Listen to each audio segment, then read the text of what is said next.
I was sent to kill the sleeping princess, but when she opened her eyes, she called me, Mama. Now one of the Banished Kings has me pinned by the throat, calling me an assassin while the child begs him to stop. If I confess, who else will come for her? I knew I was playing with fire, but I went back to see the child again. Last night, she'd woken up and called me Mama. It had freaked me out for a second. At first, I thought of running, but I didn't. It might have alerted her. She seemed to be still dreaming, so I played along and left quietly. I shouldy snuck out of the palace after that, but I was going back to my demise. I couldn't leave the child to get killed. Even if I ran away, someone else would be sent after her. As usual, I collected all the laundry on the whole 3rd floor, before heading towards the western wing. I quietly snuck in like each night, and lingered in the shadows for a bit to ensure that no one else was here. When the wing seemed to be empty, I finally headed towards the main bedroom. My dragon stirred inside me, as I stood before the door. I broke out of my train of thoughts and pushed the door open as quietly as I could before stepping inside. A chill ran down my spine immediately, but I ignored it and swept my gaze all over the room. Everything seemed normal, but there was something that felt different. Quietly and slowly, I made my way towards the stasis cradle. I found the child when I peeked inside it. She was sleeping away, an innocent look on her face. You know the laundry maids are not allowed here, a voice spoke behind me.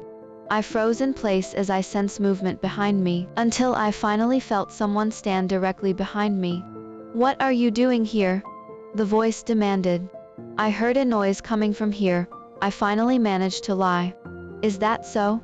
The voice inched closer, and in the next moment, I was being pinned to the floor by my neck. Who are you and what are you doing here? He hissed angrily above me.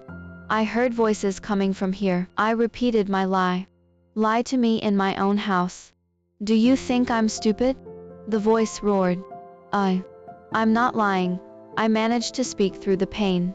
I'm going to rip your head apart. Stop. A loud cry interrupted him. Why are you hurting, Mother? The child cried. Have you forgotten what mother looks like, see? The owner of the voice holding me down asked. Look at her. She's not your mother, Z. She's an assassin sent to kill you. No, she's not. Please let her go, brother. Please no, she's hurting, Z cried in pain. I know a better way to make you speak, Zai's brother promised me darkly. Look away, I managed to tell her as he dragged me to the door. I woke up to a tingling pain in my head, and ringing in one ear. I was disoriented and struggled to stand up. I forced my eyes open and tried to look around, but my vision was blurry. Just when my vision cleared a bit, I saw a brute enter the cell I was in. Before I could react, he unhooked my arms from above me, and dragged me by the shackles on my hands. I tried to kick my legs, but they were shackled too. I felt a kick straight to my stomach when I tried to wiggle. I groaned as the dungeon brute dragged me upstairs. I felt each stair jab me, in my waist, and each time I tried to swallow my pained moan. After what seemed like forever, we reached the top of the stairs. I heard a heavy door open before I was dragged inside it. I saw the floor under me turn completely white as I was pulled into this new room. Before I could look around, I was picked up and forced to sit on a chair. My hands and feet were being tied to the chair immediately. I froze in shock when I heard the sound of clothes ripping before cold air touched my nipples, and my scales shuddered. They stripped me naked. Completely. Shall we get started? King Rahay asked. Let's start with the basics. What's your name and where are you from? Rahay asked. I'm called Rahay. I live on the edge of the woods, just outside the slums, I replied. And who hired you for this job? The rebels, I replied. You need to come up with something better than that, King Kiorvio spoke. I'm not lying. I was hired by the Rub. King Kiorvio was right in front of me, his fingers around my neck, cutting my air off. You'll lose a finger if you take that name again, he warned me. Who was it? King Rahay asked. Rahay, you know this room is called the Red Room even though it's white. King Rahay spoke. Of course, you wouldn't. Very few people who entered this room left alive. This room is called the Red Room, because it turned completely red by the time we redone with you. You'd better start speaking now. We haven't got all day. Your silence will only delay the inevitable and make it worse. What did you do to my sister? He demanded. I didn't do anything. Then why was she calling you mother? What spell did you cast on her that makes her think you are her mother? King Kiorvio demanded. I didn't do anything to her. I went to look at her the first day, and she woke up to find me, I replied.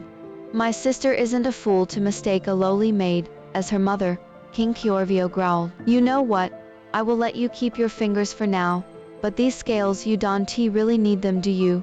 King Raykard asked before I felt a burning sensation against the back of my neck that soon turned into searing pain as he started peeling my scales off. That was my most sensitive part. I could stand getting my fingers cut or being swallowed by a kraken, but having my scales peeled off was something too painful. A scream erupted out of me, but King Raykard kept on going.